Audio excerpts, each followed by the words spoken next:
नमस्ते मित्रों, कथा निधि चैनल पर आपका बहुत बहुत स्वागत है। कथा निधि चैनल पर आज हम सुनने वाले हैं एक बड़ी प्यारी कहानी जिसे लिखा है मालती जोशी ने और टाइटल है बाबुल का घर। तो चलिए कहानी शुरू करते हैं। बाबुल का घर। खाना खाकर थोड़ा सुस्ताने का मन हो रहा था। मैं लेटी ही थी कि तीनों मेरे पास आकर बैठ गईं। नवीन की बहू मेरे लिए पान लगाने लगी और पान लगाते लगाते मुझसे शिकायत भी करने लगी। इकलौती बहन की शादी है दीदी आपकी, और आपने आते आते इतनी देर कर दी। पता है, हमारा प्लान तो आपके साथ में शॉपिंग करने का था। आपके साथ शॉपिंग करते तो शॉपिंग का मज़ा बढ़ जाता। हम लोगों को जैसे भी समझ में आया हम तो वैसे ही खरीद कर ले आए। आप कुछ कहिए ना। आपके भाई तो कार्ड छपवाने के लिए भी राजी नहीं थे। विपिन की बहू कहने लगी। कह रहे थे कि जब दीदी आएंगी और डिज़ाइन सिलेक्ट करेंगी तभी छपवाएंगे। सचिन की बहू ने भी हाँ में हाँ मिलाई। बोली, जैसे तैसे करके तो डिज़ाइन सिलेक्ट किया और कार्ड्स छप गए। आपने वाकई बड़ी देर कर दी। आपकी बहन की शादी है, आपको थोड़ा तो जल्दी आना चाहिए था दीदी। हम तो सोच रहे थे कि पता नहीं कार्ड कब सिलेक्ट हों और कब छपे। हमने तो ये भी सोचा था दीदी कि खास घरों पर तो आपको और जीजा जी को ही भेजेंगे निमंत्रण करने के लिए। अम्मा पास में ही लेटी हुई थी। एकदम उठ बैठी और डपट कर बोली, छोटी, अरे निमंत्रण बांटने के लिए अब क्या घर के दामाद ही रह गए हैं? अम्मा, दामाद हैं तो क्या हुआ, घर के बड़े भी तो हैं। छोटी ने मस्का लगाया, पर अम्मा जरा भी न पिघली। उसी तरह डपट कर बोली, रात भर का सफ़र करके आई है लड़की, अरे उसे ज़रा कमर तो सीधी कर लेने देते। आते ही सबकी सब अपनी अपनी रामायण ले बैठी। अम्मा की डपट सुनकर तीनों चुपचाप वहाँ से उठ के चल दी। मैंने मन ही मन अम्मा को धन्यवाद दिया। वाकई मुझे नींद आ रही थी। कमर सीधी करने की भी बड़ी इच्छा हो रही थी।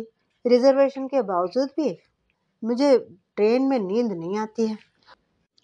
हर स्टेशन पर लोगों का चढ़ना और उतरना लगा रहता है, जिसकी वजह से मुझे नींद नहीं आ रही थी। इसके अलावा अटैची में 10,000 रुपये जो रखे थे मैंने, वो भी मेरे नींद न आने का कारण थे। एक तो पैसा का जोखिम था, दूसरे इन्हीं पैसों की वजह से घर से निकलते हुए मेरी इनसे झड़प भी हो गई थी।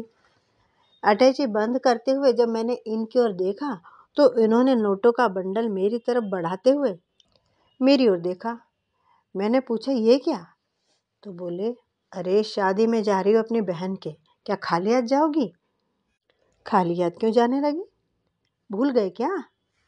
अभी उसी दिन तो सर्राफ से अमेरिकन डायमंड का सेट खरीदा है छोटी के लिए, और 2 साड़ियाँ भी तो दे रही हूँ, एक बनारसी और एक चंदेरी। हाँ हाँ, ये बोले, वो तो सुम्मी के लिए है। ये पैसे तो मैं विपिन के लिए दे रहा हूँ। छोटी बहन की शादी में तुम्हारा भी तो कुछ योगदान होना चाहिए कि नहीं? इनकी बात सुनकर मेरे तन बदन में आग लग गई। अगर गाड़ी छूट जाने का डर न होता तो पता नहीं मैं कितनी देर तक इनसे चकचक करती रहती। ट्रेन चलने के बाद भी मन ही मन पता नहीं कितनी देर तक मैं अपने आप से भुनभुनाती रही। मेरा यह गुस्सा इनसे नहीं था, बल्कि मेरे अपने ही पीहर वालों से था। अरे जब से मेरी शादी हुई है दोनों हाथों से लुटाती ही तो आ रही हूँ, पर जब से सुमी की शादी की बात चली है मन जैसे अंगारों पर लौटता रहता है। भाइयों के पत्रों से शादी की तैयारियों की सूचना मिलती रहती है और मेरा मन बरबस ही 25 बरस पीछे के इतिहास में लौट जाता है। एक मेरी भी शादी हुई थी। आंगन में ही 4 खंबे गाड़ कर मंडप बना दिया गया था। मोहल्ले की एक सस्ती और पुरानी से धर्मशाला में बारात टिका दी गई थी। पत्तलों पर ही सबका भोजन करवा के बारात को विदा कर दिया गया था।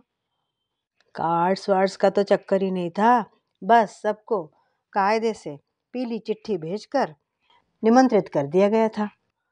अब तो बड़े शान से इनविटेशन कार्ड छपवाए हैं हिंदी के अलग, इंग्लिश के अलग। स्थानीय लोगों के लिए अच्छे होटलों में कमरे बुक करवाए गए हैं। शादी के लिए बढ़िया सा हॉल भी बुक किया गया है। विपिन के पत्रों से ही मालूम पड़ रहा था। और तो और रिसेप्शन के लिए अलग से इनविटेशन कार्ड छपे हैं। उन लोगों की कोई मांग नहीं है, बस ये चाहते हैं कि शादी अच्छे से हो। ये सुमी ने मुझे पत्र लिखकर बताया था। पत्र पढ़कर मुझे इतना गुस्सा आया था। अच्छी शादी के क्या मायने? उसका भी कोई पैमाना होता है क्या? हम अपनी जान भी निकाल कर रख दे और सामने वाले को पसंद ही न आए तो? चारों ओर देखा, सचमुच सबने बड़े शौक से तैयारी की है। आते ही मुझे सारा सामान दिखा दिया गया था। सोचते होंगे सब कि दीदी पेट थपथपाएगी, शाबाशी देगी। पर दीदी को होश ही कहाँ था। उसकी नज़रों के सामने तो वही फटीचर दहेज घूम रहा था जिसके साथ उसे विदा किया गया था, जिसे लेकर मुझे कितनी बार कितनी बातें सुननी पड़ी है कोई इसका हिसाब? आंख बस लगने को ही थी कि अम्मा फुसफुसाई, पम्मी अगर बहुत ज़्यादा थकी न हो तो चल तैयार हो जा। ये देवियाँ सो रही हैं, तब तक चल चुपके से सोनार के यहाँ हो आते हैं। अगर एक को भी भनक पड़ गई तो कोई ना कोई तो अपने साथ हो लेगी। चल जल्दी तैयार हो जा। मैं तो हैरान रह गई। आरती में 5 पैसे भी चढ़ाने हो तो अम्मा को बेटे बहू के सामने हाथ पसारना पड़ता है, और अब सबसे छुप छुपा कर सुनार के यहाँ जाना चाहती है। कुछ बनवाना चाहती है, कुछ बेचना चाहती है क्या? कुछ बेच कर कुछ नया बनवाना चाहती है क्या? पर अब तो बेचने के लिए कुछ बचा नहीं है। नाक, कान, गला, हाथ सब तो सूने रह गए हैं। कहाँ बचा है कुछ? अम्मा ने सचमुच किसी को भनक नहीं पड़ने दी। दरवाजे से बाहर निकलते हुए विपिन के बेटे को चुपचाप धीरे से समझा दिया कि जरा काम से बाहर जा रहे हैं, देर हो सकती है। घर से बाहर निकलते ही मैंने रिक्शा रोक लिया। रिक्शा में बैठते हुए अम्मा बोली, इसीलिए तो सब तेरी बाट जो हो रही थी। मतलब क्या अम्मा? अरे मतलब तो ये कि सब जानती हैं कि दीदी के साथ बाजार कहीं जाना है, कि बाजार खरीदारी करनी है तो सवारी तो ज़रूर मिल ही जाती है। दीदी तो कहीं पैदल जाती नहीं। अरे तू भोली है तो क्या हुआ, वे तीनों की तीनों बड़ी काइयाँ है। मुझे बड़ा संकोच हुआ। इतना शाहखर्च होना भी ठीक नहीं है, लोगों की नज़रों में आ जाता है। इतनी उतावली में रिक्शा यूं ही कर लिया, ठीक नहीं हुआ। लेकिन जब अम्मा ने रिक्शे वाले को पता बताया तो सोचा ठीक ही हुआ कि सवारी ले ली। उतने दूर तक तो मेरे फरिश्ते भी नहीं चल के जा सकते थे। अम्मा ने एकदम शहर के दूसरे सिरे पर एक सुनार को ढूंढा था। शायद गोपनीयता ही इसके पीछे उनका मुख्य उद्देश्य रहा हो। हमें देखकर सुनार खुश हो गया, बोला, आइए आइए माता जी, मैं तो समझा था कि आप तो ऑर्डर देकर भूल ही गई हैं। अम्मा हंसने लगी, हंसते हंसते बोली, अरे नहीं सोनी जी, ऐसा कहीं होता है। बिटिया का इंतजार था, आज ही तो आई है ये। मैंने तो उसे आराम भी नहीं करने दिया और तुरंत ही यहाँ लेकर आई हूँ। सुनकर मेरा माथा ठनका। मेरा इंतजार क्यों था भला? मैंने इधर उधर देखा, सोनी जी थोड़े दूसरी तरफ गए तो मैंने अम्मा से बोला, परसों तुम्हारे दामाद आ रहे हैं, तब आ जाएंगे, इतनी जल्दी क्या थी? अम्मा ने मुझे डपटा, तू चुप कर, तुझसे कौन पैसे मांग रहा है रे? सुनकर तो मुझे और हैरानी हुई। अगर पैसे मुझसे नहीं चाहिए थे तो फिर मेरा इंतजार किस लिए हो रहा था? मन में एक उमंग उठी, क्या अम्मा मेरे लिए कुछ बनवा रही हैं? शादी में तो मेरे केवल एक जोड़ी बुंदे दिए थे, वो भी इतने हल्के कि हथेली पे रखकर फूंक मारो तो उड़ जाए। मुझे याद आया, मेरी एक जेठानी ने सबके सामने यह करतब करके दिखाया था। देखकर मैं तो शर्म से पानी पानी हो गई थी। उस प्रसंग की याद आज 25 वर्षों बाद भी शूल से चुभती है मुझे। तो क्या अम्मा 25 साल पुराने अपने अपराध की क्षतिपूर्ति करने जा रही हैं? अब 25 साल बाद जबकि अब मैं खुद अपनी बच्ची की शादी के लिए गहने बनवा रही हूँ। तभी सोनी जी अंदर से एक लाल कागज में लिपटा हुआ डब्बा लेकर आए। हमारे सामने लाकर उन्होंने डिब्बा खोला और उसमें से एक लाल कागज की पुड़िया खोली। उसमें एक जोड़ी कंगन जगरमगर कर रहे थे। देख, अच्छे हैं ना? अम्मा ने मुझसे कहा। मैंने एक कंगन उठाकर पहनना चाहा तो वह तो मेरी उंगलियों में फंस कर रह गया। 25 साल बाद हाथों का नाप क्या वही रह जाता है? अम्मा भी तो गजब करती हैं। बनवाने से पहले नाप तो मंगवा लेती। मैं अम्मा से मुखातिब हुई, अम्मा यह तो छोटे हैं।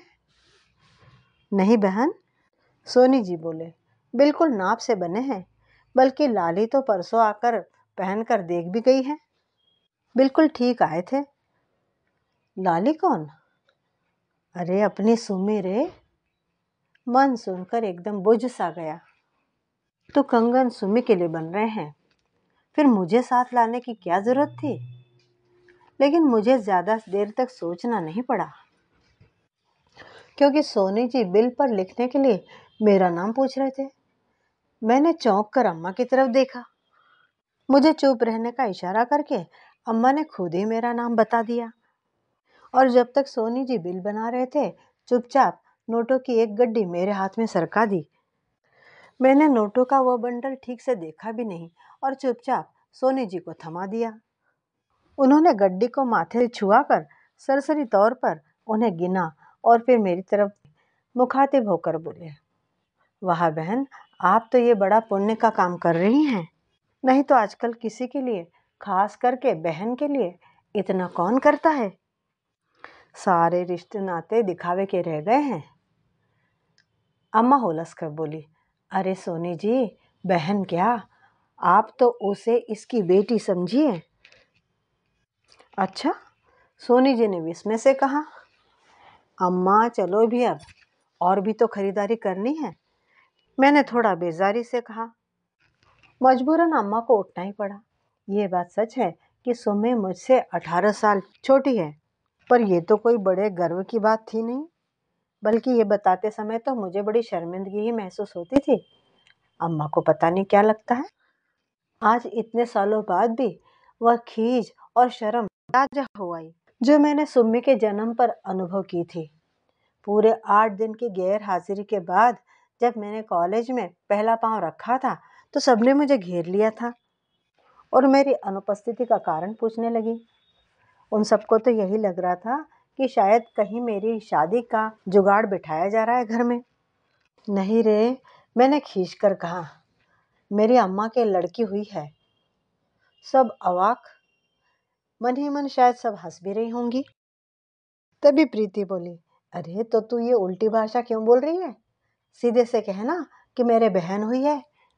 बहन क्या, वह तो मुझे दुश्मन लग रही थी। वह शर्म, वह परेशानी, वह खीज, आज भी वह सब याद आता है तो मैं शर्म से तिलमिला उठती हूँ। सुमी के जन्म के बाद मेरी पढ़ाई ठप करवा दी गई, क्योंकि तब से अम्मा बीमार रहने लगी थी, क्योंकि घर में अम्मा की देखरेख करने वाला और कोई था नहीं। सुमी के जन्म के बाद अम्मा की बीमारी की वजह से मेरी शादी का कार्यक्रम अपने आप ही 4-5 साल के लिए आगे टल गया। सुमी के होते ही मेरे लिए तैयार किए जाने वाले दहेज में भी कतर बहस शुरू हो गई थी। अम्मा खींच कर कहती, क्या एक बेटी पर ही सारा कुछ लुटा दोगे? दूसरी बेटी भी तो हो गई है, उसको भी तो ब्याहना है। सुमी के जन्म के बाद 5 साल तक मैं घर में ही बैठी रही, ना पढ़ रही थी, ना नौकरी ही कर रही थी, बस घर में रहकर अम्मा के बच्चे पाल रही थी। मेरी सारी हताशा उस छोटी बच्ची पर ही उतरती, जो पूरे घर के लिए एक खिलौना बनी हुई थी। बाबूजी तो दिन दिन भर उसे गोद में उठाए उठाए घूमते रहते। एक दिन किसी ने पूछ ही लिया, क्या आपके नातिन है? तो झेप कर रह गए। लेकिन मेरा तो सारी बातें सुनते सुनते खून खौल उठता था। अम्मा के कुछ प्रकृतिस्थ होने के बाद में मेरी शादी का प्रकरण शुरू हुआ। पर कहीं तो मेरा साधारण रंग रूप का होना आड़े आता और कहीं कहीं मेरा ग्रेजुएट न होना भी आड़े आ जाता। इसके अलावा पैसे की तंगी भी थी ही सही। ईश्वर ने कहीं न कहीं मेरे लिए भी एक आदत दूल्हे की तजवीज कर ही रखी होगी। आखिर किसी तरह मेरा 23वां पूरा होते होते मेरी शादी के लिए एक रिश्ता मिल ही गया। घर वर इतना अच्छा तो था नहीं, लेकिन इससे ज्यादा अच्छे की हमारी क्षमता भी नहीं थी। पर विधाता ने शायद भूल से ही मेरे भाग्य में ऐश्वर्य लिख दिया था। शादी के 2 साल बाद किसी ज्योतिषी ने इनका हाथ देखकर कहा था, मिट्टी का व्यापार करो, उसमें तुम्हें बड़ा फायदा होगा। पहले तो पार्टनरशिप में ठेकेदारी शुरू की इन्होंने। वो ऐसी चली कि फिर तो इन्होंने पीडब्ल्यूडी की क्लर्क वाली नौकरी छोड़कर सीधे सीधे उस बिजनेस को अपना खुद का बिजनेस बना लिया। अब तो लाखों में खेलते हैं। इधर अचानक ही बाबूजी की मृत्यु हो गई। अम्मा के ऊपर तो जैसे आसमान ही टूट पड़ा। बड़ी तंग हालात में दिन काटे उन लोगों ने। अगर मैंने हाथ न लगाया होता तो शायद मेरे भाई पढ़ भी न पाते। पॉलिटेक्निक का कोर्स तो विपिन ने मेरे घर में रहकर ही पूरा किया था। उसके बाद उसे नौकरी मिल गई तो घर में थोड़ी राहत हुई। फिर एक एक कर सचिन और नवीन भी पढ़ लिख गए, नौकरी पर भी लग गए। विपिन की शादी अम्मा ने बड़ी धूमधाम से की। बाकी सचिन और नवीन अपनी मर्जी से अपनी अपनी बहुएं ले आए। अम्मा उसमें भी राजी हो गई थी, क्योंकि ज्यादा टीम टाम के लिए पैसा था ही कहाँ। सबकी गाड़ी पटरी पर बैठ गई, यही गनीमत थी। पर वह जो सबकी आंखों का तारा थी, घर भर का खिलौना थी, वह नाजो पली, उसकी बड़ी दुर्गति हुई। वह तो आकाश से एकदम धरती पर आ गिरी। कहाँ तो उसके इशारे पर घर भर नाचता था, कहाँ तो अब वह बेचारी भैया भाभी के हुक्म का गुलाम बन गई थी। भाई भाभीियों के बच्चों को संभालते हुए वह किसी तरह घर का काम करते हुए अपनी पढ़ाई कर रही थी। हाई स्कूल के बाद तो उसने ट्यूशन कर करके ही अपनी पढ़ाई पूरी की थी। विपिन ने तो एकदम हाथ खींच लिया था। उसकी पत्नी कहती, हमारे भी तो बच्चे हैं, हमारी भी तो गृहस्थी है, हम कहाँ तक करते रहेंगे। दूसरी दोनों बहुएं कहती, इस घर ने हमें दिया ही क्या है जो हमसे आशा की जा रही है।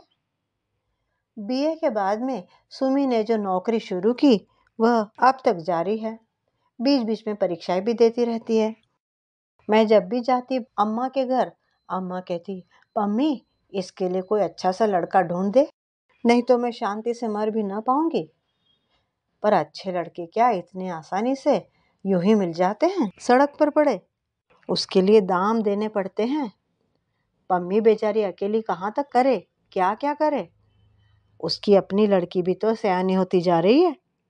मैं बैठे बैठे सोच रही थी, पर विधाता सबके लिए कुछ न कुछ सोच कर ही रहता है। जैसे मेरे लिए विधाता ने दूल्हा तजवीज करके रखा था, वैसे ही विधाता ने सुमी के लिए भी वर तय करके रखा था। पिछले वर्ष सुमी की इस ऑफिस में नियुक्ति हुई। मिसेस गोकुलदास उसकी बड़ी अफसर उस पे ऐसी फिदा हुई, ऐसी रीझी कि उसने अपने भाई के लिए सुमी का रिश्ता मांग लिया। अब तो पूरा परिवार बड़ा खुश था और फिर से सुमी पर जान छिड़क रहा है। सुमी सचमुच भाग्यवान है। पम्मी तू क्या सोचने लग गई? सोच रही थी कि तुम्हें एकाएक अम्मा यह लॉटरी कैसे लग गई। अम्मा हंसने लगी। लॉटरी लगती तो क्या तुझे पता ना चलता? तो फिर ये इतने सारे रुपए कहाँ से पा गई तुम अम्मा? अरे मैं कहाँ से पाऊंगी, ये सब रुपए तो सुम्मी के ही है। उसी ने इतने सालों में थोड़े थोड़े करके जोड़े हैं, तो उसी के नाम से खरीदती ना अम्मा। मेरा नाम बिना वजह बीच में घसीटने की क्या जरूरत थी? अरे क्या बताऊं तुझे, चोरी से जोड़े है बिचारी ने। 5 पैसे की भी बढ़ोतरी होती तनख्वाह में तो बड़की बहू को सबसे पहले भनक लग जाती थी। तनख्वाह मिलते ही झपट लेती है। तो फिर ये इतनी बड़ी रकम बड़ी मुश्किल से उसने इकट्ठी की है। रात रात भर जाग कर कुंजियां लिखी थी, दूसरों की फाइलें टाइप करी थी, बड़े गोरख धंधे करके जोड़ी है। दूसरों की नोटबुकें रात रात भर जाग कर टाइप करके दी है। 4-4 5-5 घंटे ट्यूशन करती थी। कहती थी, अम्मा ये सब मैं तुम्हारे लिए कर रही हूँ, किसी दिन मेरी शादी हो जाएगी तो तुम अम्मा पाई पाई को तरस जाओगी। ठीक ही कह रही थी। और तुमने उसकी वह गाड़ी कमाई इन कंगनों में खर्च कर दी। अरे किसी और के लिए थोड़े ना कर रही हूँ, उसी की गाड़ी कमाई उसी के लिए खर्च कर रही हूँ। पर तुम तो कंगाल हो गई ना अम्मा। अरे मैं तो हमेशा से ही कंगाल थी रे। अब बुढ़ापे में रईसी का शौक कहाँ से पालूंगी। 3 बेटे हैं, 12 महीने कोई एक न रख पाया तो 3-4 महीने सबके पास रह के दिन काट लूंगी। रही सही कट ही जाएगी। बुढ़ापे में बेटी की कमाई का बोझ क्यों लूं। फिर भी अम्मा पैसे में बड़ी ताकत होती है। अरे मैं क्या जानती नहीं रे। अगर इन लोगों ने उसके लिए एक सोने का छल्ला भी बनवाया होता तो मैं सब्र कर लेती, पर तीनों के तीनों ही मुकर गए। अम्मा शादी का खर्चा कौन कर रहा है? बड़ी देर से यह प्रश्न मेरे मन में घुमड़ ही रहा था। आखिर मैंने पूछ ही लिया। यही तीनों कर रहे हैं। मैंने कह दिया उन लोगों से कि तीनों की बहन है, खर्च करो और आपस में बांट लो। पर इस पर दोनों छोटे वाले बोले, सुमी की सारी तनख्वाह तो बड़े भैया लेते रहे, बड़ी भाभी लेती रही, तो शादी का खर्चा भी उन्हीं को करना चाहिए। हमसे जो बन पड़ेगा हम करेंगे। सचिन ने कपड़े लत्ते का भार उठाया है, नवीन ने फर्नीचर का काम करवाया है, बाकी सारा विपिन कर रहा है। नवीन और सचिन की तो बीवियां कमाऊ है, बेचारा विपिन तो अकेला पड़ जाता है, और सुम्मी की शादी के बाद तो और भी अकेला पड़ जाएगा। फिर भी अम्मा जो भी हो, तुम्हें इतनी उठापटक करने की जरूरत नहीं थी। जब उन लोगों ने कह दिया था कि लड़की को 5 कपड़ों में विदा कर दो। अरे उन लोगों के कहने से ही हो जाएगा क्या? ससुराल में बोल कुबोल तो उसे ही सुनने पड़ेंगे, और उस ससुराल में नाक भी उसी की नीची हो जाएगी। सास और जेठानी के ताने तो उसे ही झेलने पड़ेंगे। और कौन सा मैं अपने पास से कुछ लुटा रही हूँ, उसी की तो कमाई है जो उसके लिए खर्च कर रही हूँ। बेचारी पिछले 15 सालों से कमा कर दे रही है, उसने कभी अपने पसंद की एक साड़ी तक नहीं खरीदी। कहते कहते अम्मा की आंखें तरल हो आई, आके बताने लगी, अगर सुम्मी कभी सहेली के साथ सिनेमा भी देखने जाती तो भाभी का मुंह फूल कर कुप्पा हो जाता। चाहती थी कि वो तो बस कोल्लू की तरह खटती रहे और इनका घर भरती रहे। उसका बस चलता तो शादी भी न करवाती, न होने देते। कहते कहते अम्मा का गला भर आया, आवाज रुंध गई। मेरा मन सुन के कसेला हो गया। सुमी 10-12 साल से कमा कर दे रही है, शायद इसीलिए अम्मा के मन में उसके लिए इतना दर्द है, इतना प्यार है। इसीलिए उसकी शादी में जरा भी कोर कसर उसे स्वीकार नहीं है। मैंने बिफर कर कहा, अम्मा मुझे तुम लोगों ने 5 सालों तक घर में बिठाए रखा, नौकरी करने दी होती तो। अम्मा ने मेरी बात बीच में ही काटी, अरे तू क्यों नौकरी करती, तू तो भाग्यवान है, तेरे सिर पर तो बाप का साया था, तुझे भला किस चीज की कमी थी? अब कोई मुझसे पूछे कि किस चीज की कमी थी। पर अब यह सब कहने का मतलब भी क्या था? अम्मा कुछ नहीं समझेंगी, उन्हें कौन समझाए और कैसे समझाए। और अब इतने वर्षों के बाद में ये सब कहने का कोई फायदा भी नहीं था। घर में पांव धरते ही अम्मा ने मेरी दान वीरता की प्रशंसा करते हुए कंगनों का प्रदर्शन कर डाला। मेरी जय जयकार करना ही बाकी रह गया था बस। इस बहाने शायद वो अपने बेटों के निकम्मेपन पर प्रहार करना चाहती हो, लेकिन संकोच के मारे मेरा तो दम ही घुटने लगा। कपड़े बदलने के बहाने मैं वहां से उठ आई। पीठ फेरते ही सुनाई पड़ा, नंबर 2 की कमाई है, इसीलिए झमाझम बरस रहे हैं। दूसरा स्वर उभरा, नंबर 2 की हो या नंबर 3 की, बहन पर ही तो बरस रही है। भाई भतीजों पर तो एक चांदी का छल्ला भी देने की जरूरत ना समझी। मन फिर कसेला हो गया।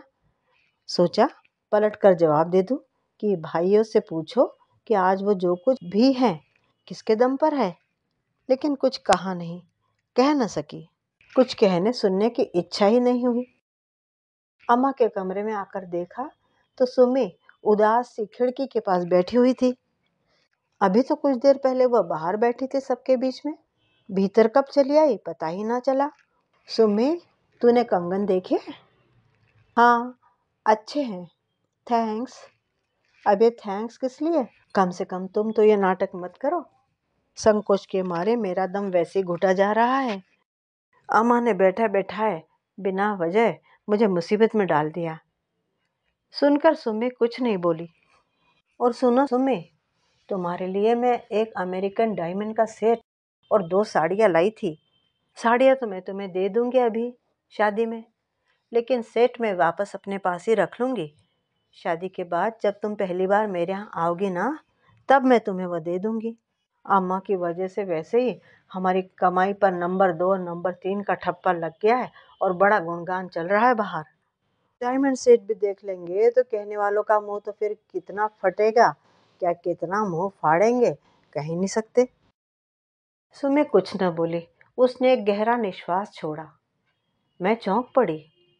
पूछा, सुमी, तू इतनी उदास क्यों है? तुझे तो खुश होना चाहिए, मनपसंद दूल्हा मिला है, शादी भी अच्छी हो रही है और भाई सब बड़े प्यार से मिलजुल कर तेरी शादी का खर्चा उठा रहे हैं। फिर दुख काहे का? मेरा दुख तुम नहीं समझोगी दीदी, सुमी ने निश्वास भरते हुए कहा। तुम्हारे सामने तो ये सब शहद घुली बातें करते हैं, लेकिन इनकी असलियत तो मैं जानती हूँ। मेरा मन तो इनके ताने सुन सुन कर छलनी हो चुका है। लगता है कि जैसे मैंने इनके बच्चों के मुंह का कौर छीन लिया है। इन लोगों के एहसानों तले दब गई हूँ मैं। इससे तो अच्छा ये होता कि किसी मंदिर में पंडित के हाथों हमारे फेरे पड़वा दिए जाते। महेश भी राजी थे, पर अम्मा नहीं मानी। उन पर तो जैसे शादी अच्छे से करने का भूत सवार हो गया है। जरा सी भी कोर कसर उनसे बर्दाश्त नहीं होती। उन्हें अपने मन का कर लेने दे सुमी, मैं बोली। घर की आखिरी शादी है। सुम्मी की आंखों में आंसू आ गए। बोली, लेकिन मेरे यहाँ से जाने के बाद में वो कितनी लाचार हो जाएंगी, इसकी भी कुछ खबर है दीदी तुम्हें? मैंने तो उन्हें कभी भाइयों के आगे हाथ नहीं फैलाने दिया और पाई पाई इसीलिए जोड़ रही थी कि कभी उन्हें किसी के आगे हाथ ना फैलाना पड़े। पर अब अम्मा अड़ गई। कहने लगी, मेरे लिए तूने जमा किया है पाई पाई, तो मेरी मर्जी से ही मैं वो खर्च करूंगी। रो रो कर, कस्में दे देकर उन्होंने सारा पैसा निकलवा लिया। बोली, भाइयों की क्षमता नहीं है तो क्या हुआ, अभी तो मैं बैठी हूँ। मेरे रहते तुम खाली हाथ ससुराल नहीं जाओगी। अभी अम्मा को कुछ समझ में नहीं आ रहा है। शादी का जोश चढ़ा हुआ है, बाद में बैठ कर रोएंगी। अम्मा तो जब रोती तब रोती, लेकिन सुमी ने उसी समय रोना शुरू कर दिया।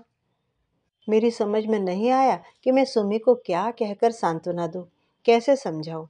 बस उसके पीठ पर, उसके बालों पर प्यार से हाथ फेरती रही। रुलाई का आवेग जब उसका कुछ कम हुआ तो मेरी तरफ मुंह करके बोली, दीदी तुम भाग्यवान थी। बाबूजी के राज में शान से इस घर से विदा हुई थी। जाते हुए तुम्हारे मन पर न किसी के एहसानों का बोझ था और न ही किसी की चिंता थी। पर मैं तो जैसे दुर्भाग्य ही लेकर पैदा हुई हूँ। खुलकर हंसना तो कभी नसीबी नहीं हुआ, अपनी शादी पर भी नहीं। मुझे तो लगता है कि मेरी सारी खुशियों को जैसे ग्रहण लग गया है। मैं भाग्यवान हूँ, थोड़ी देर पहले अम्मा ने कहा था, अब सुमी भी यही कह रही है। क्या होता है भाग्य? क्या होती है भाग्यशाली की परिभाषा?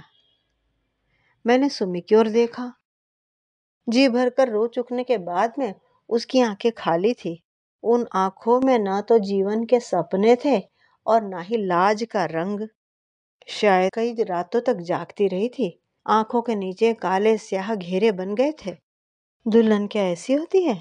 चेहरे पर जरा भी रौनक, जरा भी नूर नहीं था।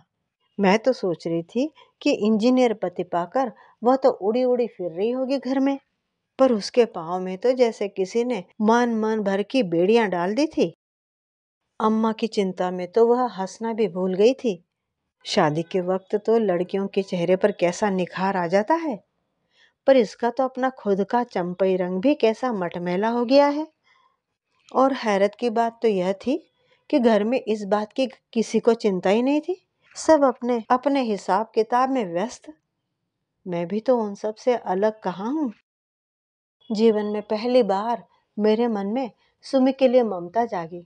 उसके बालों पर, चेहरे पर हाथ फेरते हुए मैंने उससे कहा, सुमी सुन, तेरे जीजा जी ने तेरे ब्याह के लिए विपिन को देने के लिए मुझे 10,000 रुपए देकर भेजा है। अम्मा अगर पहले से थोड़ा इशारा करती तो कंगन के दाम मैं ही दे देती। पर खैर कोई बात नहीं, यही रुपए तुम अम्मा के नाम पर बैंक में जमा कर दो और अब चिंता से मुक्त हो जाओ तुम। हर महीने अम्मा को कुछ न कुछ मिलता रहे इन रुपयों से, ऐसी कुछ व्यवस्था कर देना। अब तो शादी का निखार चेहरे पर आने दो। अम्मा की इन रुपयों से हारी बीमारी का खर्च न सही, लेकिन उनके पूजा पाठ का खर्चा तो निकल ही आएगा। ठीक है ना?